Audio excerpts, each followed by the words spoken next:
Well, it looks like we can start. Welcome back, folks. Might be a small class today, but we'll still get through it as usual. Our goal for today's work is just to continue through the section 7.3. It's a pretty big section with lots of algorithms, and so far, the algorithms that we've implemented, first in pseudocode, then in ARN syntax specifically, have been, let's take a look. From section 7.2, we did mod and div, then the Euclidean algorithm, and in our new section, we just did the sieve of Aristophanes.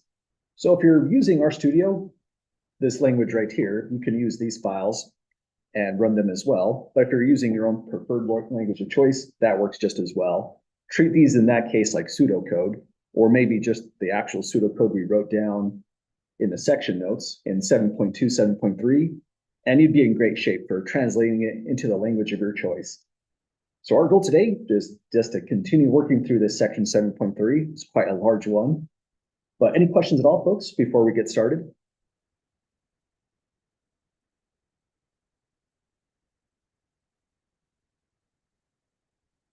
Okay, let's jump right in then. So we were taking a look into the so-called sieve of Aristophanes. And it's quite a beast when you write it all down here. Even with the color coding, it's hard to see just what is going on with this syntax. We implemented it in RStudio, like we mentioned. So let's run this just to see how it's performing. So here's the second look at the sieve. In RStudio, you hit Control A and then Control Enter to run the syntax.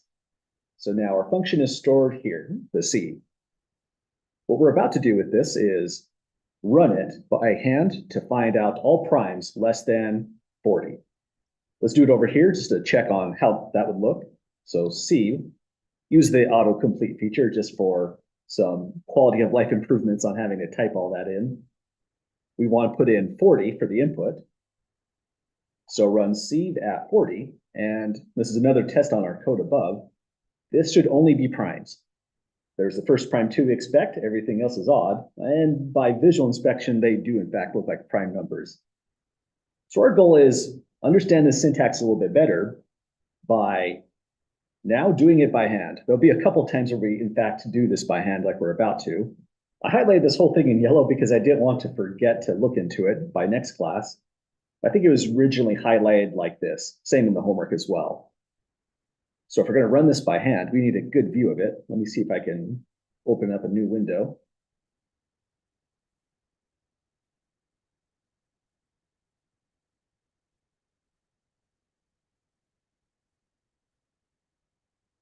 Okay, let's drop that in. And now below, this probably, you know what? I think we could probably fit it on this amount of space we have right here. Let's give it a try. So if we're doing sieve of Aristophanes, inputting in a 40, here's one way to write this all out and see how the syntax above is working by hand. So first thing to look into is we start right at 2, which makes sense. It's the first prime. There's no reason to start at 1. 1 is neither considered prime nor composite. Let me get a good zoom on this.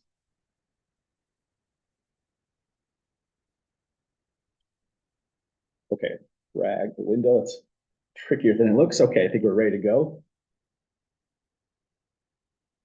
So we'll begin by putting down 2, 3, 4, 5, 6, 7, 8, 9, 10. This is the tedious part of all this. Then 11, 12, 13, 14, 15, 16, 17, 18, 19, 20. We're getting there. I don't know if it helps for me to count these out loud, but it might actually make me more accurate. So I'll continue to do so. 27, 28, 29, 30. Last row. 31, 32, 33, 34, 35, 36, 37, 38, 39, 40. Okay, let me fix that 0 there. Now we're ready to get started. So plist is essentially what we just wrote down. All of this is going to be the plist that gets outputted. Let me fix the case on that P. So we have plist, indicate a list of integers from 2 to n. That's what we see on the left. We start by setting the p index to 1, And you know what? It might be kind of helpful to see what all this is doing by actually tracking some of these indices. So let's put this on a second page after all, so we can get a better look at it. So another fundamental aspect of the pseudocode to the right is the way the indexing is going is really pretty weird, in my opinion. I never really had to index in this way. Usually I just do a basic increment, but we're modifying the list as we go. So let's see how all that is actually running on our pseudocode. By putting down below a new table. On this table, we have plist already indicated, but let's put in p index.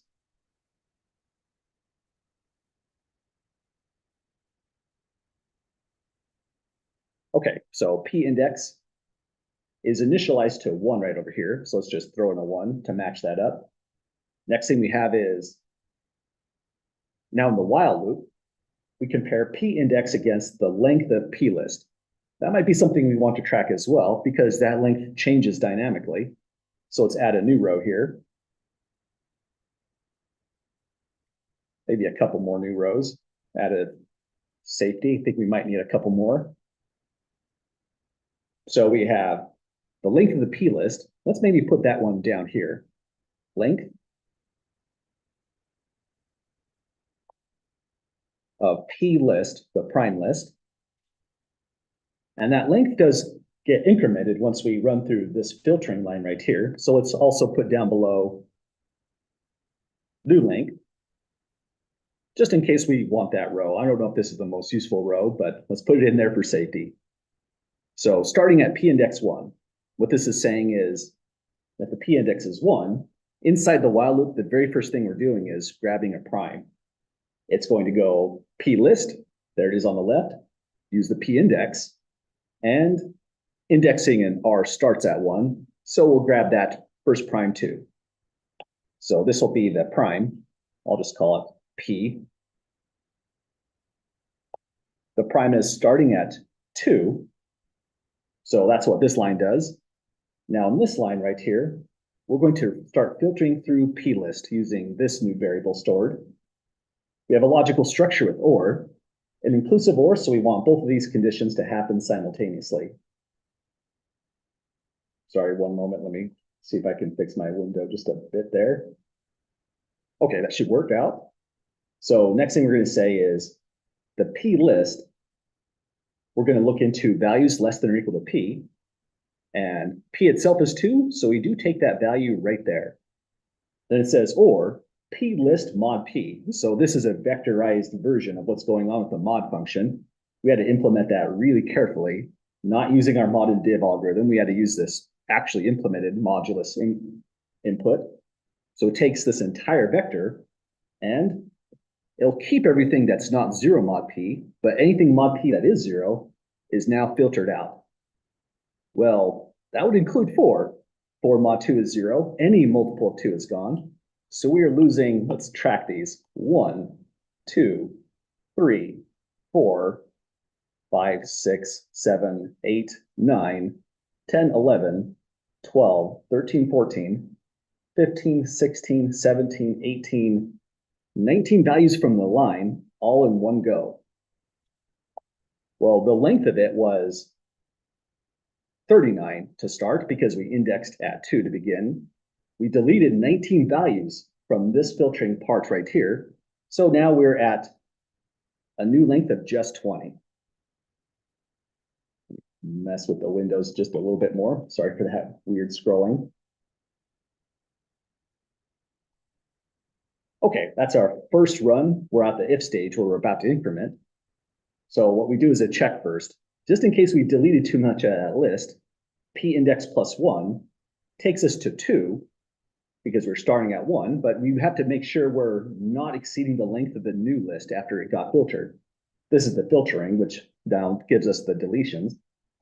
But if our p index is 2 and the length of the list is now 20, we are free to increment by 1, so we do the plus 1 right here. So our new p index is up to 2. We do this check again. The length of the list is still 20. So we're allowed to inside the while loop, and it now rinses and repeats. So we'll do this over and over again until all we have left in the P list is nothing but primes. Any questions at the moment on our second run? Might as well describe this.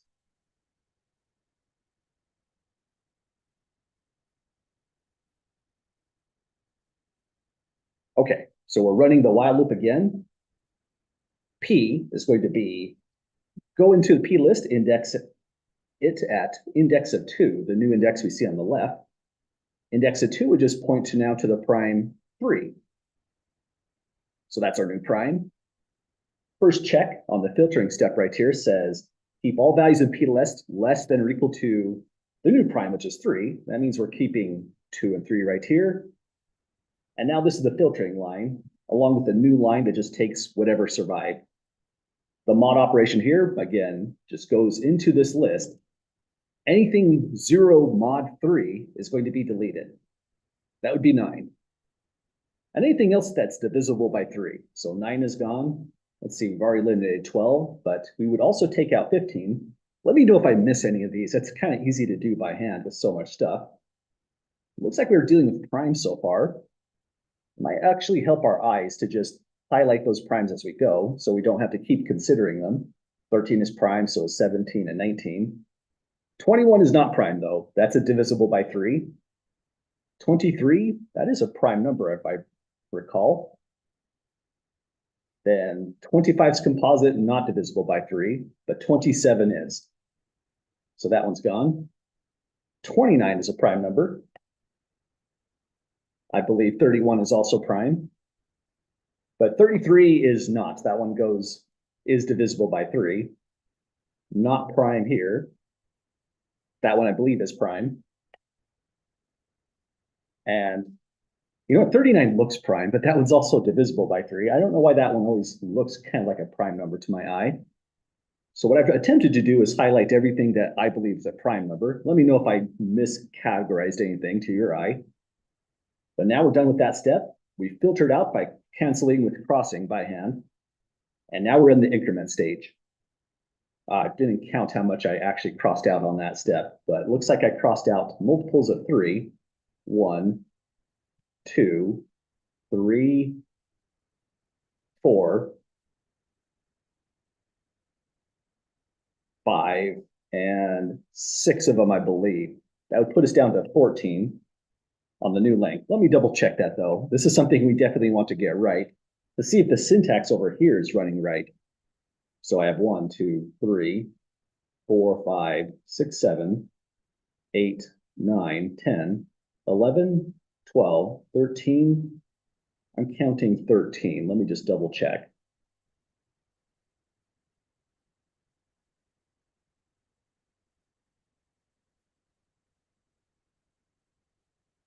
That's a 10 I missed. 11, 12, 13 altogether. Yeah, it looks like I'm counting 13 on this so far after doing mod 3. So down below here, new list length. We're down to a length of 14. We check the p-index plus 1. That would get us to 3. So we're definitely not exceeding 14. We're in good shape at this point. That tells us we're allowed to increment our p-index. Now it's up to 3. Then really just rinse and repeat. We're on run 3 of the while loop. Go back up here, p-list, or excuse me, the prime that we select here goes back to p-list. Use the new index. New index is 3, so we're at 1, 2. Remember, that's not in the list anymore. The third thing indexed is now a 5 because our list is constantly modified. So we're on prime 5 next. Now let's do the filtering stage. Cross out all multiples of 5, not 5 itself, but any multiple. So let's see here.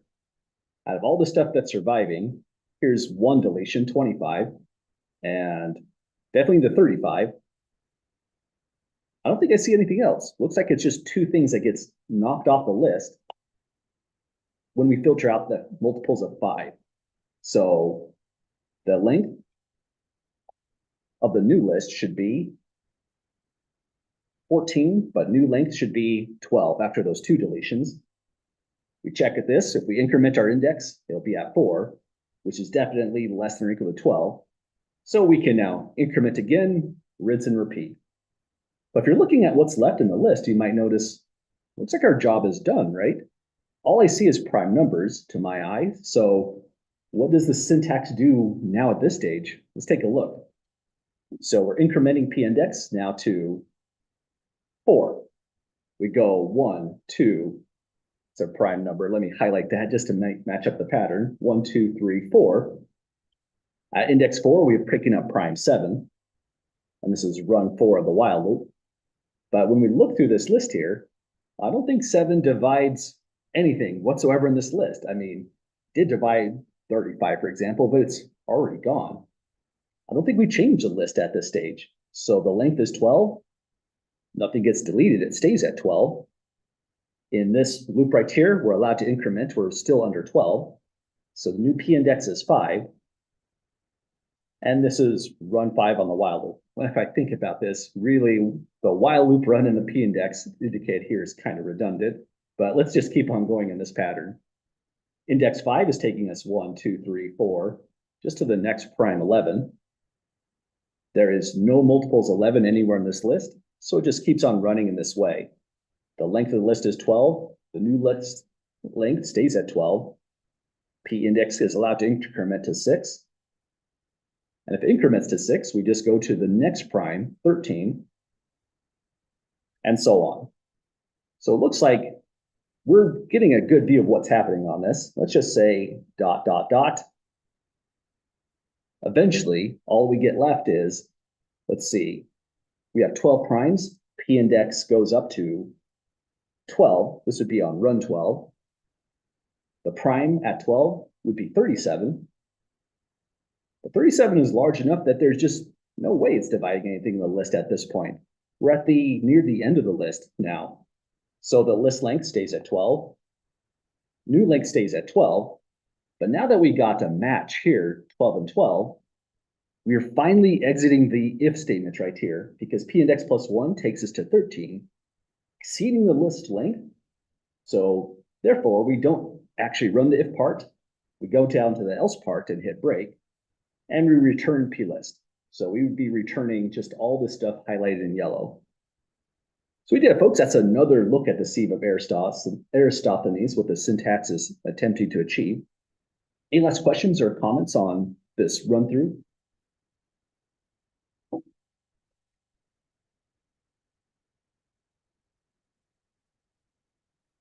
Okay, in the homework assignment, you're making some small modifications to the sieve.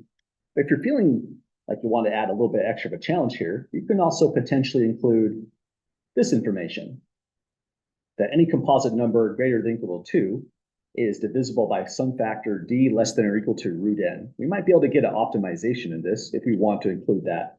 Just an extra challenge. It's not worth extra credit, but if you're feeling up to it, that'd be a fun thing to implement, I'd say. Other thing we can do now that we've run part B and we're looking at the primes, let's just see what the syntax looks like once more. Here's that same syntax from RStudio. We ran it at input 40, just like we did by hand. And this is the listing of primes that it gave out. Let me do one other thing. Length, sieve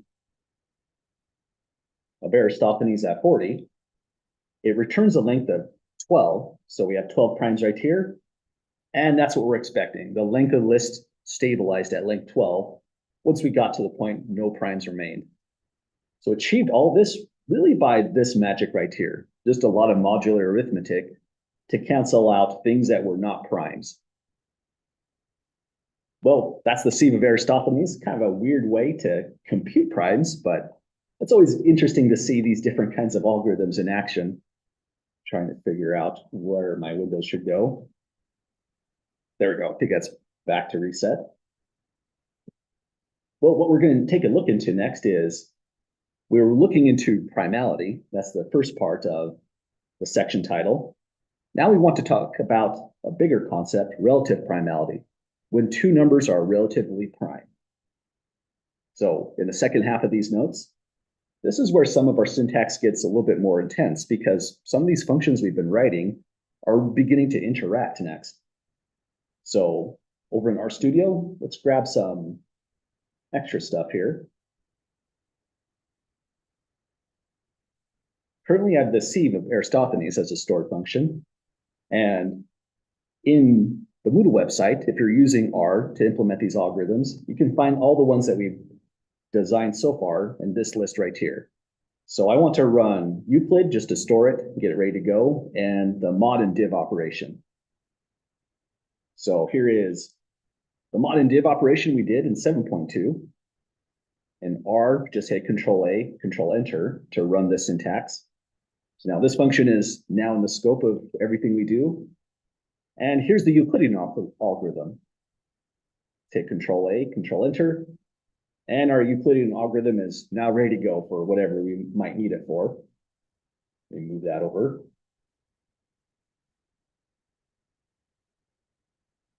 Now back to the notes. Here's our definition for what we mean by relatively prime. Kind of an interesting definition.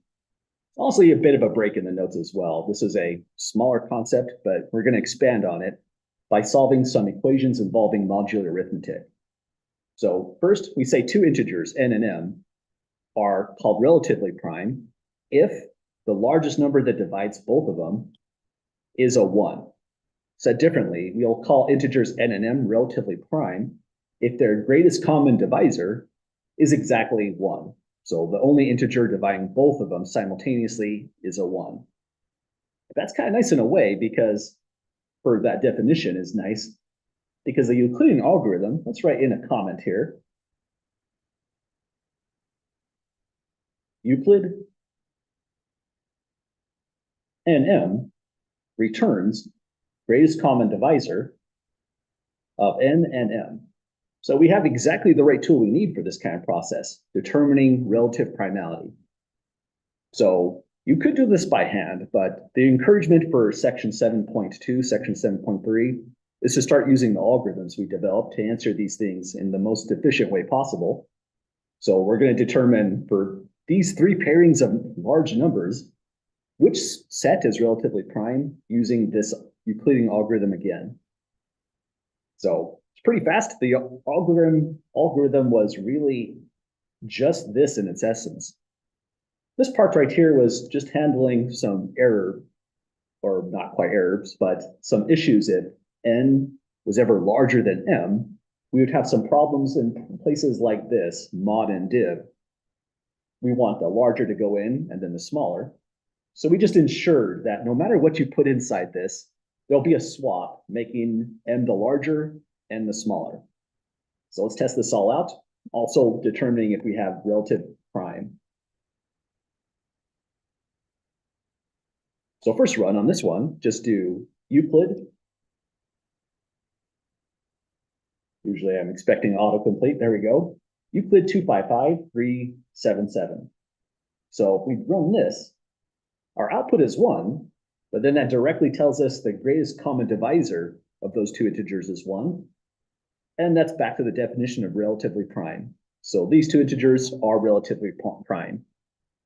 Let's write in GCD 255,377 equals 1. So they are relatively prime. That's about the fastest way to do this. We have done greatest common divisor by hand exactly once. I have a feeling this wouldn't be a very fun problem to do it on.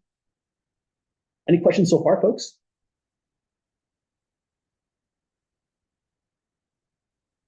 Okay, one thing you might wonder about this is, what about the number 337?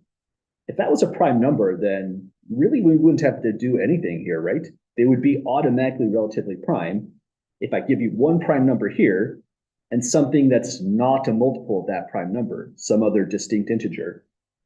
So one thing we might decide to check is, let's see if our sieve of Aristophanes can handle 377.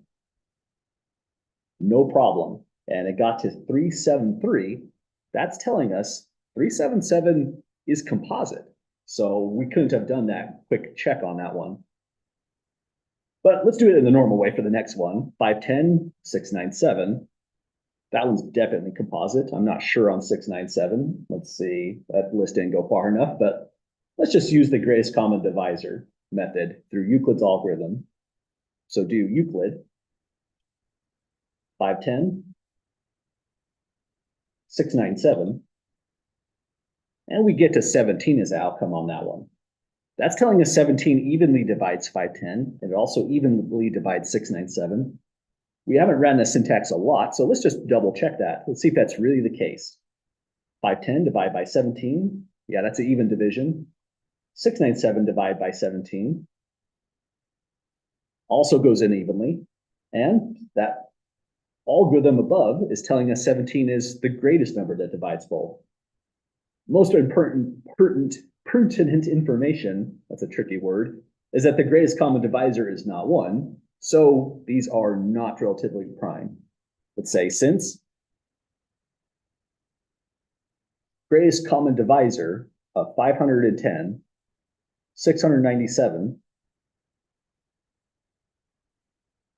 is 17, which is not equal to 1, the numbers are not relatively prime. So our job is done on that one. Well, one more set to test. Let's do 987, 1597. Call Euclid, 987, 1597, and outputs a 1. So our job is done. So last one, we can say greatest common divisor, 987, 1597 equals 1, which now implies 987, 1597. They're not prime numbers necessarily, and they might, we'd have to test it. But what we know for a fact is that they are relatively prime. So that's the concept of relative prime. We need this concept because we're going to take this along with us, and it's going to become a condition upon which we can solve a set of equivalent congruent equations. So we're going back to solving or dealing with modular arithmetic with the idea of doing some modular equation solving coming up next. To do that, we now need to expand on the Euclidean algorithm. It turns out it's not quite good enough to handle anything beyond doing the greatest common divisor. But if we make some small fine-tune adjustments to this algorithm, we can in fact use it to help us solve some of those equations using modular arithmetic. So that's going to be what we try out next. Down below starts off with the lemma. Lemma again is an interesting fact that later on gets used in something bigger, a bigger idea. The lemma tells us there are multiples of n and m that will add up to the greatest common divisor of n and m. And we did greatest common divisor once between these two, 987, 1597. So what this is telling me now is, in view of the very last example on the right, and the new definition right here, we can find integers. Let's see, let's call them x and y as in the definition, such that x times 987 plus y times 1597 equals r, which is the greatest common divisor, which we compute to be 1. So they will be integers, x and y, that will automatically solve this equation. So that's the heart of the lemma. Let n and m be any positive numbers, like the ones right over here. Sorry, I forgot to click on that. If r is the greatest common divisor between them, there will be integers x and y. They're not unique, but they exist, solving that equation, xn plus ym equaling r. So what we do is we take the Euclidean algorithm right here, but now we're extending it. So it does in fact return the right values, outputs x, y, and r, so that the greatest common divisor, r, equals xn plus yn. Same equation here, the author wrote it backwards, I'm not sure why, but that's okay with me, I guess. Any questions at all, folks, with the statement of the lemma so far?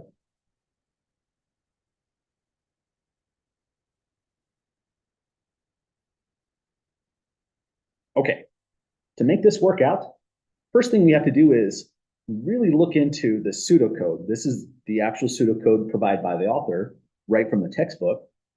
If we can understand how this pseudocode goes, we'll have a better chance of implementing it into any kind of language like R on the right. So that's going to be our next focus with this.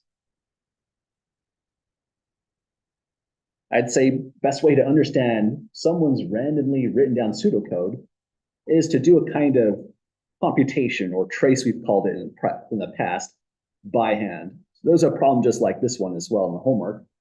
We're looking into extended Euclidean, which is an implementation of this mathematical fact and lemma. And we want to see how it runs for those two choices of integers. These are red because I made a big mistake of doing something like 6493. It sounded fun, but there's a lot of levels of recursion to that. It was not very helpful in actually understanding the syntax. So I simplified it so there's only one recursion call, and that gives us a good idea of what's really going on inside here. Okay, let's give this a try. Using the extended Euclidean algorithm executed by hand, compute greatest common divisor and an m. So we'll find that value, then also find integers x and y so that this equation holds for 6 and 9. Oh, I didn't want to do that. Let me just copy it. Let's put this down below so we're not scrolling as often and give this a try. So we need two positive integers, n and m larger than n, so that fits the bill. Once we feed that in, our output is exactly what we want, but the syntax starts right here. We need to see if we're going to enter into the if block of the syntax. So let's say here, run 1. We're calling extended Euclid. I'll just shorten this to ext for extended Euclid at 6 and 9. So once we call that, that's setting, let's see here, n and m at 6 and n, just as above. Doesn't hurt to write in as well above, just to match up what's going on with this actual pseudocode. Here's the check. If we enter the if block, take m mod n, which is going to be 9 mod 6. This one's a by hand problem, so that's a pretty nicer computation. This comes out to 3. But to enter in the if block, we had to have that hit 0 exactly. So this is non-zero, which implies else block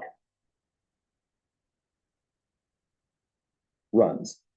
So we're down here on line 3. When the else blocks runs, we make our first recursive call to the extended Euclidean function, the same function we're investigating. So here's a next line. 2 is going to be a recursive call to extended. Let me fix that penmanship real quick there. Extended Euclid. And the way we call it recursively is we put in m mod n. That's this above, m mod n, gave us a 3. So the 3 will go into that location. So it's going to be m mod n for the first argument. N itself goes down into the second argument over here. So let's track what was n and is in this position. So that's the 6 going in. Seeing those arrows cross reminds me of why I always seem to get this backwards when I do this by hand for the first time, not going very carefully. But also keep in mind, we're intending to put in a smaller value and then a larger value inside that. So that helps out kind of just deciding what goes on next. So we made that recursive call. So we're back into line 1 of the same function we were investigating. Let's check if we enter the if statement. So we'll do m mod n. This time it's going to be 6 mod 3, because we did a different call using those values, where that's an n Well, maybe let's leave that off this time. Well, this time 6 mod 3 is 0. And so that tells us if block is executed. I'll just say briefly, if block runs. So if the if block runs, we're making a return, not to the original function call up here, 6.9. We're making a return into the recursive call. So we're returning 10n. That's interesting. Let's take a look at what our output looks like here.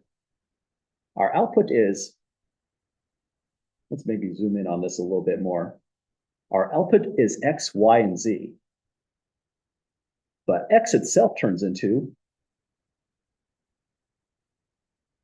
that, y minus the floor of m over n. Next, y turns into that second argument, x. There's like a swap going on here. Because of this interesting swap that's happening, we should probably be really mindful when the if block runs and it returns 10n. It's going to return this in a particular way. And then we have to return something that looks along these lines when we return to the original function call up here. So with all that in mind, let's say when the if block runs, we return 10n, but let's specify this in a really careful way. Returns 1, 0, n, which in this case, this will imply that x prime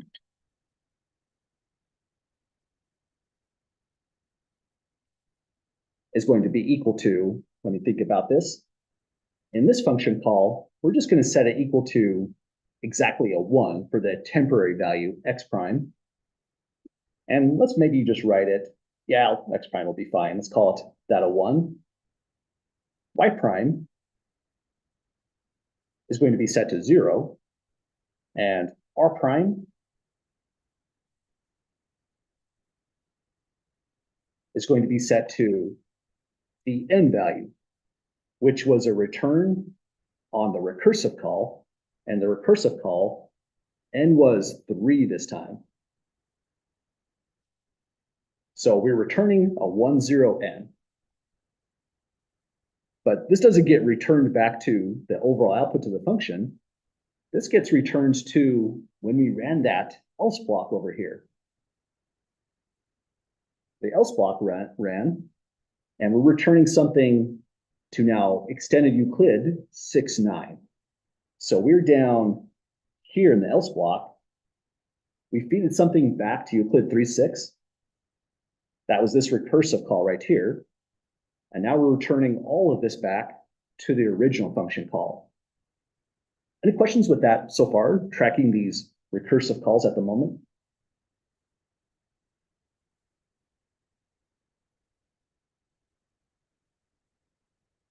Okay, so next thing we're going to do is we take this return on the recursive call and bring it back to the original function call 1. So let me know if this makes sense, tracking it this way. Back to first call 1.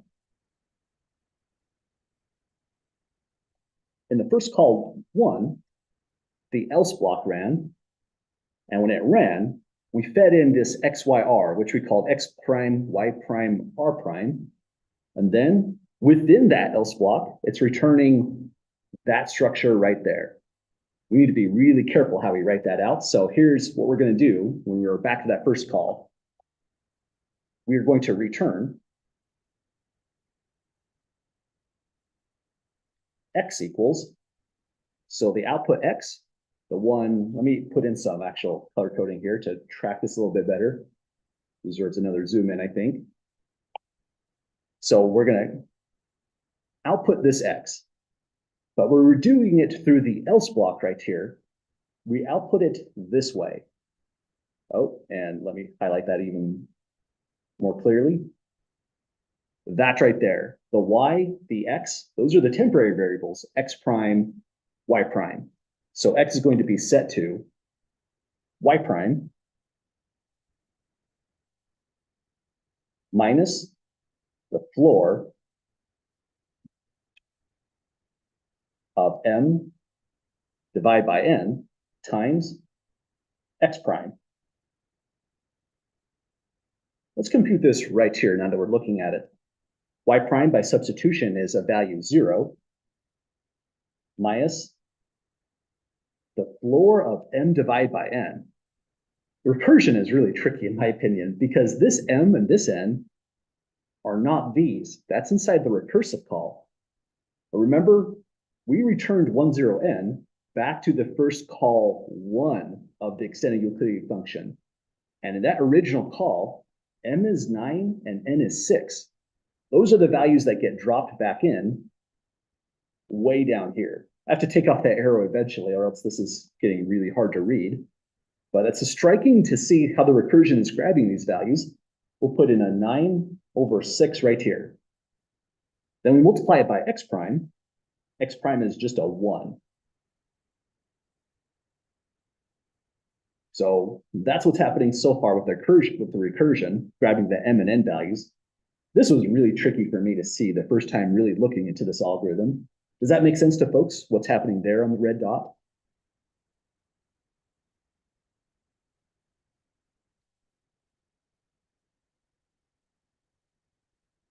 Okay, let's now compute this last part right here.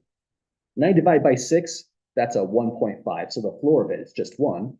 So this is just -1 times 1, or a -1 altogether.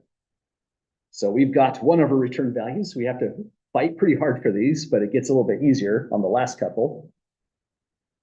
Next thing we're returning is the y value, and y is set to this one down here. Again, that's the interesting way these get combined and swap around. So now y is being returned as, following the pseudocode, it's our temporary variable x prime again. X prime is set to 1, so y is 1 as well. And last one is nicer still, no swapping on this. We're going to output r, and whatever r prime was set to, we'll just grab that value. Makes it seem weird why we called it r prime, but it was a temporary value.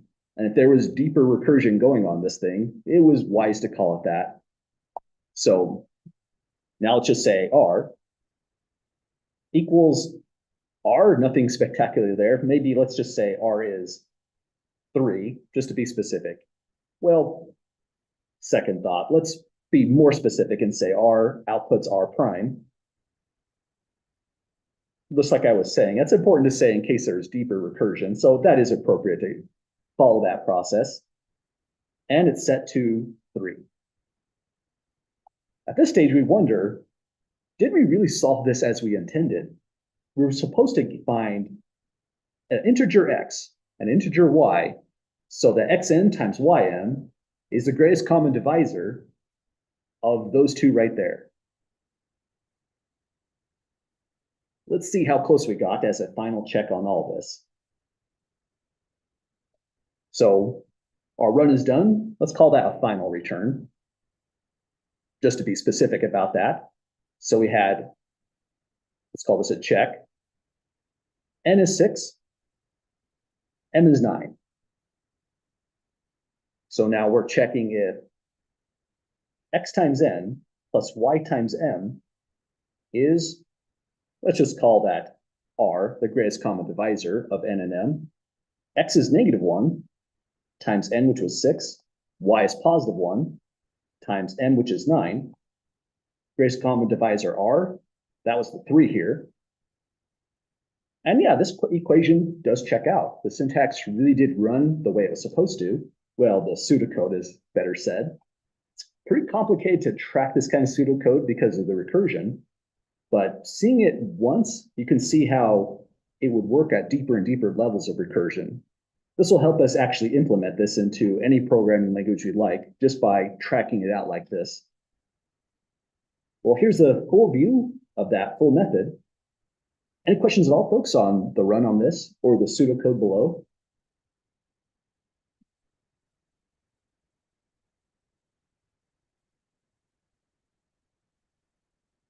Okay, here's the extra challenge then.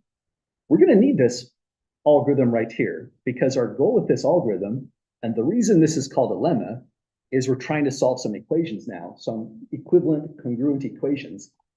So the next thing we're going into is going to be, oh, that was just a screenshot. That's kind of confusing. The Chinese remainder theorem, but a very special case. The Chinese remainder theorem is going to allow us to solve a system of congruences, x mod n equals a, x mod n equals b, and it uses the extended Euclidean algorithm. It's kind of amazing as well. And this is a fantastic theorem that's going to give us a lot of extra tools in the next section. But it's a special case, just two congruences. We want the general theorem. So we want to solve problems that looks like this, a system of congruences, two or more. So if we can solve those congruences, that'd be awesome, but we need the Chinese remainder theorem, the general version of this thing. And, well, the way you use the general version of the Chinese remainder theorem is you take this syntax for the special case theorem, and we just extend it in a reasonable way. So this is going to be the final challenge on these notes, actually getting the pseudocode and the syntax working correctly for the full Chinese remainder theorem. To get there, we needed very badly this algorithm. So our next job is to actually implement that. So we're back into R, excuse me, making this thing run for us. Let me see if I can get my windows in better order.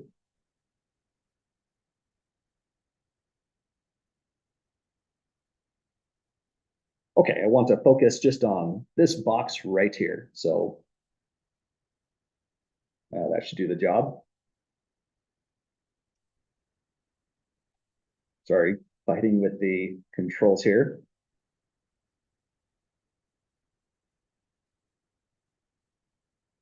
And now, here's going to be our next method. First, let's take a look into exactly what we're doing. We want positive integers and an m. So let's say here, that's going to be our input. Our positive integers, n and m.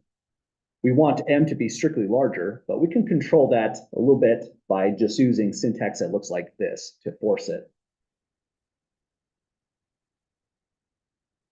Maybe move that over. Okay, so we're going to input those integers. The output is three things, x, y, and r,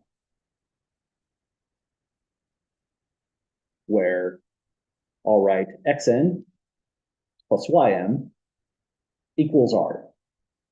Now, first thing we want to do is, well, let's do the check here, m greater or equal to n, and flip this around if we have to.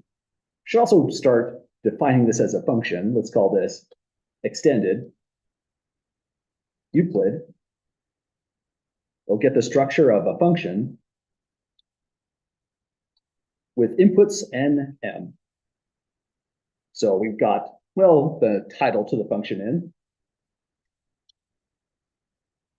Saving a little bit of time, we're going to now go to control this part, m greater than or equal to n, by going into, let's move that out of the way. This one, this still does the job from the original Euclid. I wonder if I should have just copied this and modified it. But let's keep on going in this route. Oh, that's too much. Fix that a little bit. Okay, so we have a little bit of error handling. We'll now force the integer m being greater than or equal to n, like we did before, in that same kind of way. Now, what else do we do here? Sorry, just fixing the view of the structure at the moment. Now, this is where the algorithm really starts. On line 1, we have if n mod n equals 0, then do this. Let's also take another really close look at that theorem. M and n and m are any positive integers. Yeah, I was looking for anything that said relatively prime as an assumption. My mistake, that's going to be in the Chinese remainder theorems. So we have pretty much the major part of the error handling happening. We just need to know that those are integers that have to go inside. So let's begin with this statement here. Let's write if n mod n. We can implement that as the mod and div operation. Here's our mod and div function that we designed. Has to go in this order. M and n is now saying n mod n. And to avoid the mistake we made before, select the output 1, because this function gives you both the floor and the mod. So we've got that as a check down. If n mod n, let's compare it to 0 as a comparison check. If that condition holds as true, then we just return these values, 1, 0, n, in that order. So return. In R, I need to use lowercase c to say combine as a vector, 1, 0, n. So that is a nice if structure, nothing much happens there. So next we're on the else part.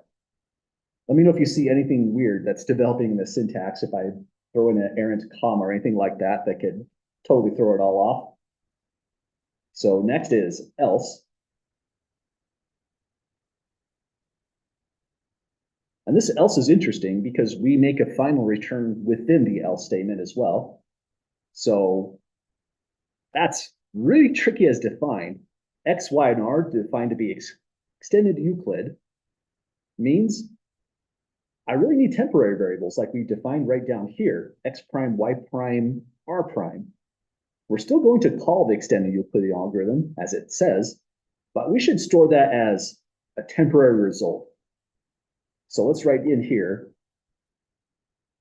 recursive result gets the extended Euclidean algorithm on, it's going to be, let's double check, m mod n, which we did right here. Let's just rewrite that. Mod and div, mn, output 1, and the next input when we do the recursion is n itself. So that's our complete bits right there, but this is being stored as a temporary variable because we have to define x, y, and r.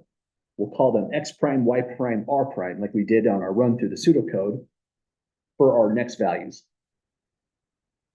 We could have done it this a slightly different way. We could have said x prime gets extended Euclidean and went bracket 1, its very first output. But then you'd have to make 3 calls to the extended Euclidean function if you went that route. That's pushing the silicon really pretty hard, harder than is necessary. So we stored an intermediate variable, go x prime gets the result of recursive result, output 1.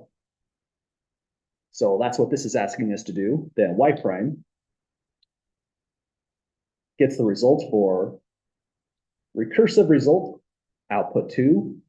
And finally, r prime is recursive result, output 3. So lots of stuff, but you know, that's exactly what we're doing right over here. Oh, sorry, broke off the Word document, trying to scroll sideways on it. That's what we're doing right over here when we're defining x to be x prime, y prime, r prime as a return on a recursive call to the extended Euclidean. So we have our temporary variables in place. Now, last thing we have to do is return those variables, x, y, and r, in this really, really particular way. So let's be careful with that final thing. So we have x prime, y prime, r prime. Very last thing I'm doing is that final return. Let's write return x is going to be equal to this structure, y prime minus the floor of m divided by n. That's mod and div again, but it's output 2. Mod and div 2, mod and div of m and n output to is a better way to write that. So there's our for function we designed in section 7.2. Multiply against x prime. And that's our first thing we return. One thing I forgot is one syntax anomaly here in R is I need to take anything returning multiple outputs, include the C to combine it, another parenthesis. So I'm combining all this as a vector, or else R will just remind us that we forgot to do so and force us anyway. So that's the first part down. Next, the second output Y, that's where we're targeting here, where the cursor's flashing. We're told in the pseudocode, after that first comma, should be X, which we called X prime. So there it is. Last thing, output R, we called it R prime. And our job should be done right at that step. Let's give this a try on 6 and 9 and see if it really runs.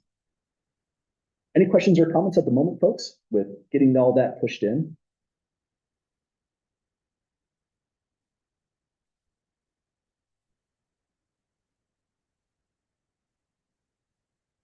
Okay, this is the moment of truth. Here's where we discover all the errors we might have made. Hit Control A, Control Enter to run this. Let me double check if it ran the way I would hope. Well, we have extended Euclidean there, so at least it's stored. Now to see if it really ran the way we hoped, let's see what we get as an output to calling it at 6 and 9. So extended Euclidean 6, 9 outputs -1, 1, 3. And here's our check. Take -1 times 6. We're following that structure. The first value given was X, N was 6, plus 1 times, the 1 is the Y right here, and Y is the second output, 9. It comes out as a 3, and that's the third output, 3 right here, referring to R, which was the greatest common divisor of both. So really checked as true. But here's the bigger check. We should be able to get the same result if we go 9, 6. And this is actually pretty tricky with some of our upcoming functions. Reversing this. Let me take a closer look. Yeah, it looks like we've got the right values and it is symmetric. Our small error handling right here helped us, allowed us to put this in any order. But we've got it, folks. Here's our full extended Euclidean algorithm. Not only does it calculate the greatest common divisor, but it solves this equation right here, which is going to be useful in the Chinese remainder theorem for solving congruence equivalent equations. Well, that's what we're going to be looking into next. We ran part 4 by hand, and part B says, implement the extended Euclidean algorithm in the programming language of your choice. We did it here in R just because it's fast to run in a class demonstration. Then execute the algorithm one more time in part B. We're testing it now on large integers, 2, 4, 5, 4, 3, 5. So one more run on this.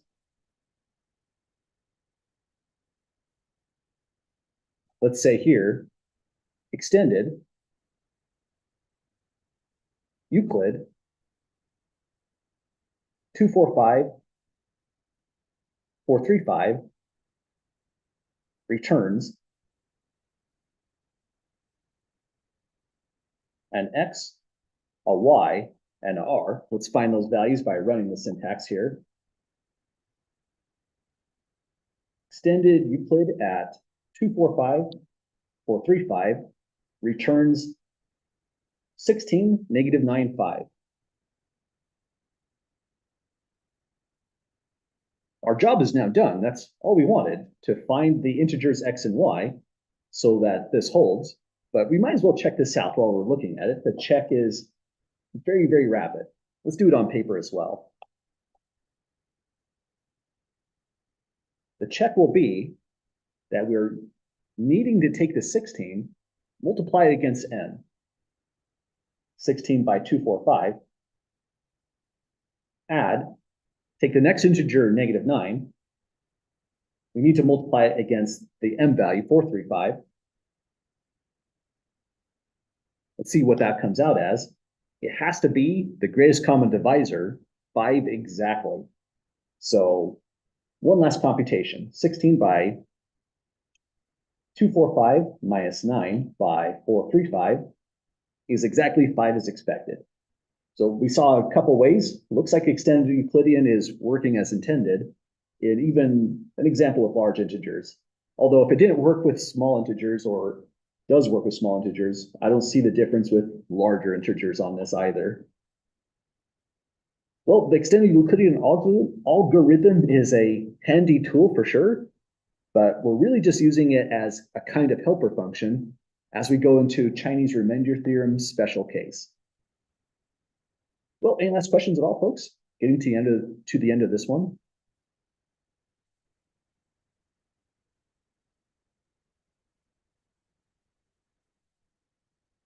Okay, here's the next bit.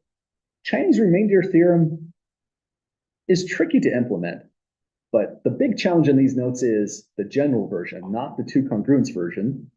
But the two congruence version does have its own little issues. First, we need a new set of, or a new notation for all this. ZK, this is something that is referred to in a lot of areas of mathematics, usually in an abstract algebra setting. They may be referred to as groups of symmetry. And if you're doing modular arithmetic, groups of symmetry like that show up all the time. ZK is going to denote the set 0, 1 up to k minus 1. So for example, if we have Z3, all we're putting inside the set is feed into here every single integer mod 3. Let's start at the, say, positives or non-negatives. If you put in 0, mod 3 is 0. Put in 1 mod 3, you get 1. Put in 2 mod 3, you get 2. Put in 3 mod 3, you wrap back to 0. 4 mod 3 is 1, 5 mod 3 is 2, 6 mod 3 wraps back to 0. And it's the same story if we go in the more complicated but negative direction with the modular arithmetic as well. So what Z3 is telling us as a group of symmetry is the only values you get when you take the entire set of integers mod 3 are those particular integers, 0, 1, and 2. This comes up everywhere in the notation. So you see ZK indicated here, here, and here where the integers n, m combine to a larger set is z and m. So for example, if we had z2, this is the set 0, 1. And if we're using the Chinese remainder theorem, znm comes up. That would be z 3 by 2, but that's just z6, which is 0, 1. That was meant to be a comma. 0, 1, 2, 3, 4, 5. So that's what's going on with the set ZK. All integers starting at 0 up to k minus 1. And wherever we write down something like x mod n rather, equals a, we'll call that a congruence, similar to what we were describing in the very last section. So another view on what's going on with that definition. Oh, I killed off something there. Let's Control Z that back to normal. One last feature of this definition here is this part right here, being referred to as a congruence, does tie into section 7.2. It's kind of curious that the author changed the notation here, but what we mean is x equivalent mod n to a in the 7.2 notation. So it's the same exact stuff as we looked into 7.2 when we're defining congruence. Here we're just listing up the whole equation and still calling it a congruence. Again, kind of a weird notation change in our textbook from one section to the other. But I guess it's good to see it both ways. These are common ways to indicate same sort of structure. So those are the preliminary definitions. Now getting down to the Chinese remainder theorem itself, it says here, let n and m be any two relatively prime integers. So here's the tie-in with that concept from before. Relatively prime is really important in this kind of situation. Once we have relatively prime integers, m and n, then we just pick any a coming in at Zn, so that's the tie with n and Zn, any other integer b coming in Zn, coming from Zn, which was built out of that integer m, and then there will exist one and only one, so a unique integer x that solves x mod n equals a, x mod m equals b. So in other words, let's pop this out just to really emphasize. What we're doing is solving a system of congruences. Much like in linear algebra, you're solving a system of equations, for example. And the Chinese remainder theorem gives you the solution here, the special case for two congruences. Here's the algorithm. Take relatively prime n, m, a and zn, b and zm, output x, so that it solves the system of equations that we displayed above right here. This is all we have to do. Call our same good old extended Euclidean algorithm, store value c, d, and r, output x in that particular way like this. Our author does a really good write-up on showing why this pseudocode right here is reasonable. Since our section 7.3 is more about implementing and working with algorithms, I'll refer you to the reading on the justification for all this, but we'll implement this as pseudocode, use it to solve this right down below here, so we'll see it in action. So that's what the homework is going to be all about as well. You'll adapt the pseudocode to the language of your choice, solve the two system case, then we're going to extend into the three congruence system case. Well, let's take a look. We've got about 7 minutes. This might be a rough one to start in just about 6 minutes and some change on there. So maybe one thing we could say is, if you're going to start this kind of pseudocode, the relatively prime is probably the first place you ought to start. You want to do a check on that condition. So that's going to be a step one. There's actually a lot of error handling that we have to deal with on this. Next thing we have to do is check. In the equations they gave us, sure, the theorem says A has to be in Zn, but someone just throws a system of congruences on you. That's something you might want to control. So this would be something we have to check as well. Check one, we can use the ordinary Euclidean algorithm, not the extended one. On check two, we can use mod and div. So for example, if we had x mod 4 equals 5 as our first equation right here, then we want a, let me try again, x mod n equals a. We want a, which is 5, to be in Zn, but n would be 4. That's problematic, right? Z4 goes 0, 1, 2, 3. 5 is not in there at all. But we can still solve this equation, even with that condition not met. All we do is take 5 mod 4. And, well, 5 is not in Z4, but 5 mod 4 absolutely is. Once we do mod 4, we're in the right set. So we need to do error handling on this one. Our mod and div function will handle that part. And same for this part right here. So we'll call Euclid to error check on relatively prime. We'll call mod and div to make sure A and B are in the right set that we intend. And then we'll call the extended Euclidean algorithm to return the solution X to the total system all in one go. There's actually more error checking that we have to do even right here. So we'll get to that once we have a little bit more fresh eyes, a little bit more time coming back on Tuesday's class. Pacing on these is really kind of tough, I have to admit. It's kind of surprising with some of these problems. Just talking through how to get through something like this, it's fast at home, but when I try to say all the details, it takes a little bit more time than I expected. So sorry for the wonky pacing on this section 7.3 section.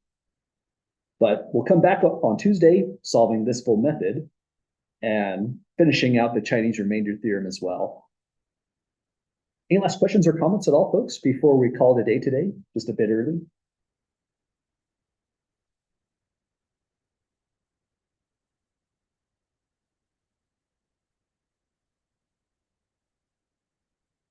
Okay, well, have a great night, folks. It's been fun. If you have any questions while working the homework, don't hesitate to ask. And we're definitely pushing the 7.3 due date to be due after our, I keep saying Tuesday and Thursday, sorry about that. I'll push the due date of the assignment 7.3 to be after the Monday we return on the 21st. But have a great night, folks. I'll see you all next week. Thank you. Yep, take care.